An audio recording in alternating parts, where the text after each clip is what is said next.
All right, now, so tributes continue to pour in regarding the passing of the departed AmaXhosa King Mpendulo Zwelonke Sigcawu.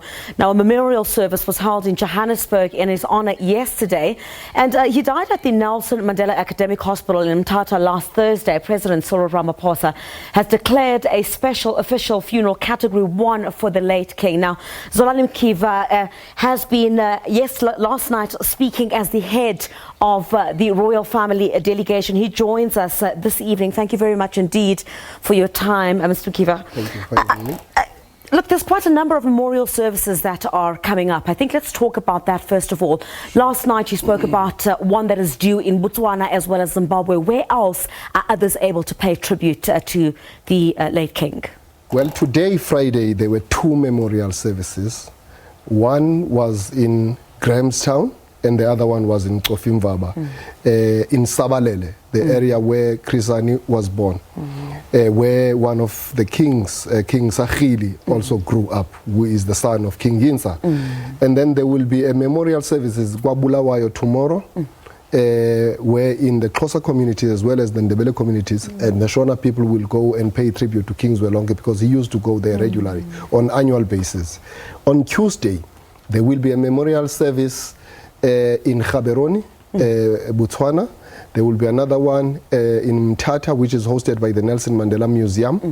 And then on Wednesday, there will be an official memorial service in Nelson Mandela Bay in Port Elizabeth. That is the official memorial service, and it will be held at New Brighton Township. Yes.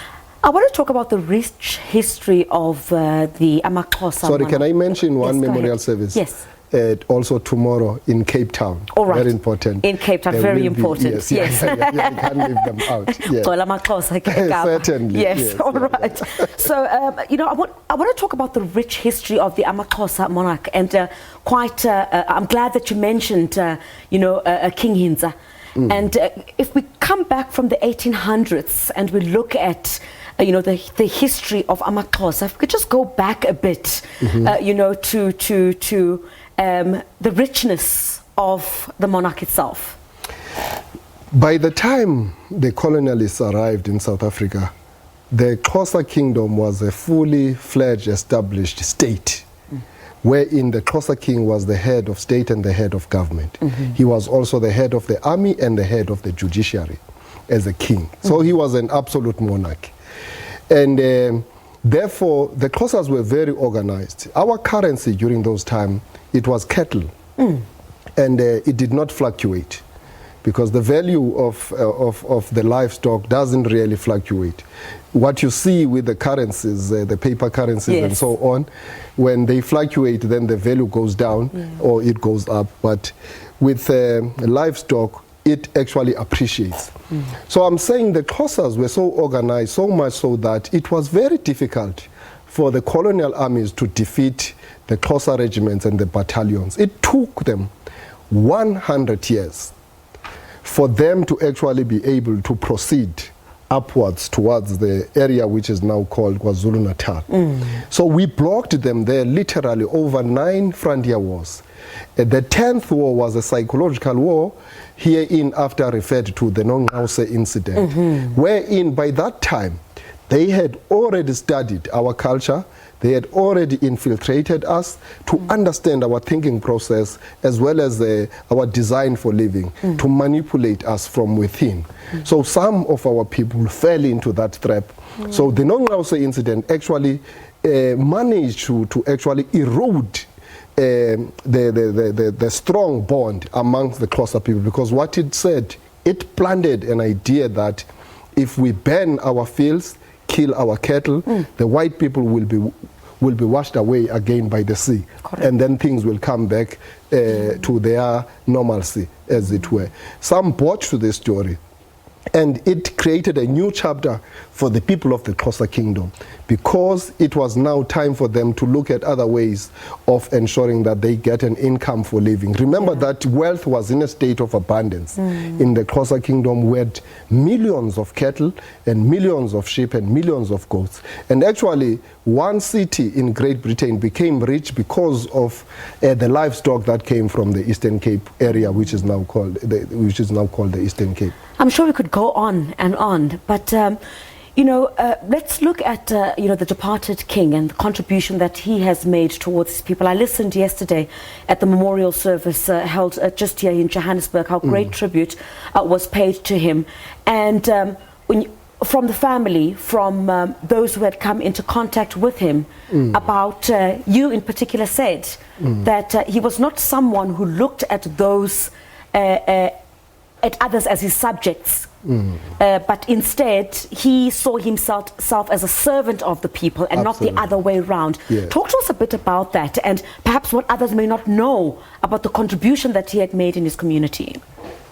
King Zwelonke was a down-to-earth leader. He lived and ruled from his royal palace. And he lived amongst his people. He never went to live in the city or town. So his headquarters were located in a rural village. And that is where he planned all his vision and how he wanted to implement his strategy. That on its own tells a lot. If his people didn't have water, so he did. If his people didn't have electricity, so he did. He drove in a gravel road every day of his life from where he was living to travel in order to service other people. So truly, he was a man of the people. He was a leader of the people. That is why he is so loved by all and sundry.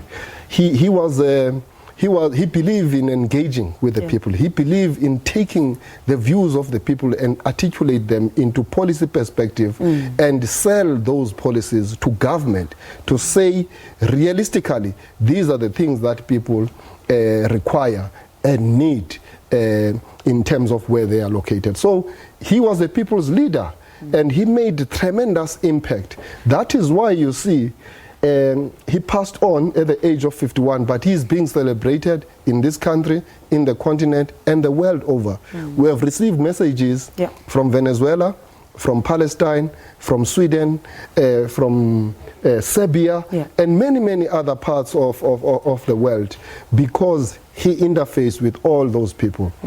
One story that I would like to share with you is that during the funeral of the first democratically elected president of South Africa, King Zwelonke saw that Prince Charles was in attendance, and he asked us to go and ask Prince to meet him briefly.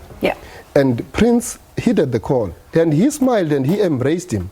The irony of that story is the fact that the British government during the colonial era was the one that actually persecuted his great-grandfather, King Yinza, to a point where he was beheaded, to a point where we believe that his skull was taken to England to symbolize victory over AmaXhosa during the War of Yinza in 1835. But he met him, and he said to him, Prince Charles, I would like us to meet so that we can talk through these issues and get over them. And he wanted reconciliation with the British. And he was prepared to take an initiative for that purpose. But he did not mince his words in saying that part of what we will talk about will be the reparations. Because there can't be reconciliation without reparation. And an acknowledgement of what actually happened. And he wanted to, yes? And very much so, sorry to interject there, but very much so seemed to be someone who spoke his mind. Again, I would refer to yesterday, where a number of issues were raised about how we cannot say we are truly free as Africans if we don't have the land back in the possession of its rightful owners. That is what you had mentioned. He had also alluded to issues about the incarceration of the Abatembu King Zwelonke. King Zwelonke knows that he represents the spirit of those who came before him. He represents the responsibilities that have been handed over to him as the incumbent, a custodian of the Xhosa kingdom. He knows that he comes from a tradition where his forebears and forefathers fought in the wars of dispossession and wars of resistance. And he knows that now, in 2019, we have not yet realized the restoration of our land as Africans.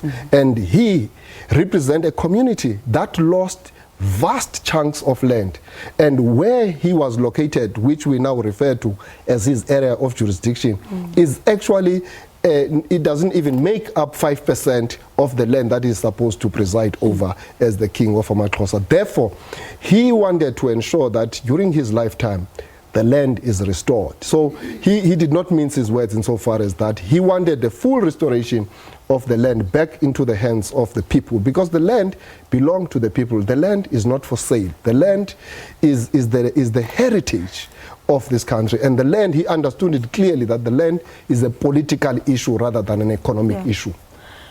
Look, if we look at what President Cyril Ramaphosa has done, of course, according the late King, a special official funeral category 1. Yes. This sort of sets, I guess, the benchmark. Absolutely.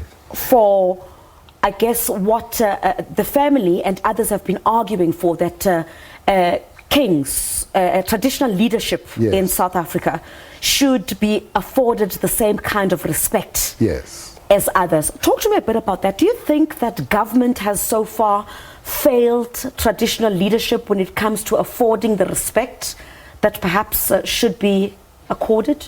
Well, let me start off by expressing appreciation on the part of His Excellency President Ramaphosa for having ensured that he declares this funeral as a special funeral category number 1, which is very good by all accounts. It must be applauded. It's good practice, and it's a very good precedent for many years to come. So now we know whether there was no policy, but there's a practice now, which is a good practice, which must be emulated going forward.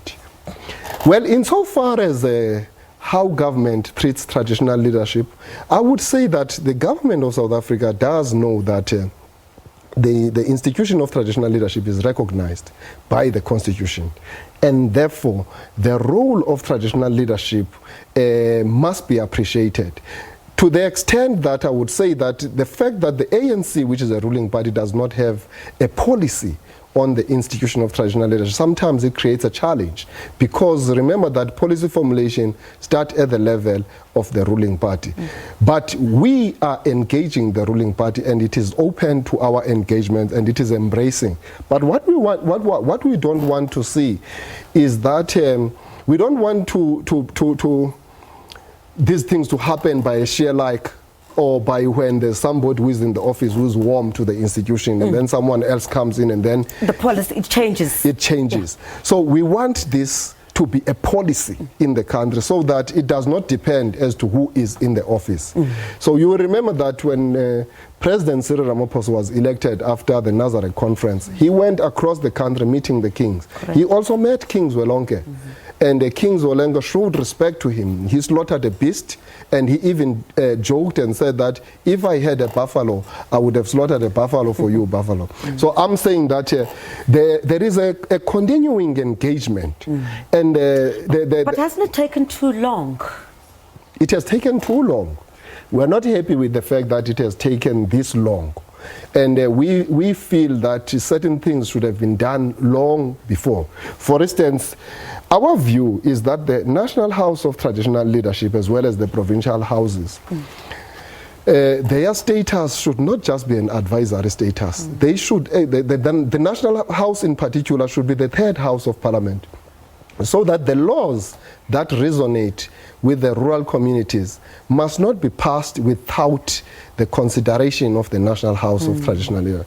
Also, the status of the members of the National House of Traditional Leaders, we want them to be full-time, so that they can be able to deal with that work of going through these pieces of legislation incisively and in a manner that would ensure that they satisfy themselves in terms of what they need to do as legislators.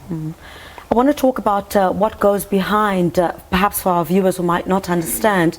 I mean, when you I wouldn't really want to say a lay to rest because I've understood over the past couple of days that in the language that is spoken, one doesn't say that the king has died, he's departed. He's departed, he has transitioned. He's transitioned, yes. Yes. What goes into, in particular with the involvement of government into the preparation of a send-off for... What we try to do, Griselda, is to ameliorate the royal protocol with the modern state protocol, which is inspired mainly by republicanism. All right. So we combine and harmonize the two so that there's space for each to participate there. And you know that these protocols are developed by people, and therefore it is not a difficult exercise for us to do that. We've been doing that since the king passed on last Thursday. We've been meeting on day-to-day basis to process these matters and to plan accordingly. And we're not starting from scratch. We have a framework which we are drawing lessons from when his father passed on in 2005. So we sort of remember precisely as to what actually happened. So we will improve from what we did then. And that's what we'll actually do even in this particular process of bidding a farewell to His Majesty. So it will be a combination of the two protocols, the traditional protocol as well as the sort of semi-Eurocentric protocol, as it were. So this is a category 1 with full military honors. So there will be a role for traditional leaders. Yeah. You know, there will also be the role of the army. So the pallbearers, there will be pallbearers who are traditional leaders, there will be pallbearers who are soldiers. Right. So in that way, I'm just giving you just one example of what is going to happen. There will be the draping of the coffin with the flag, but prior to that, there will be a draping of the coffin with the lion skin and the lion skin and the leopard skin. So those are the things that will take place, like it happened during the funeral of King Xolile. All right, we appreciate your time this evening. Indeed, thank you very much. You said a memorial service in Cape Town tomorrow. The Cape Town Memorial Service is tomorrow. Where's that? That is in Khayelitsha. Khayelitsha. Yes, yeah. All right. Thank you very much indeed for your time. There's Zolani Mkiva, of course, who has been the head of the royal family delegation. Of course, several memorial services still to get underway.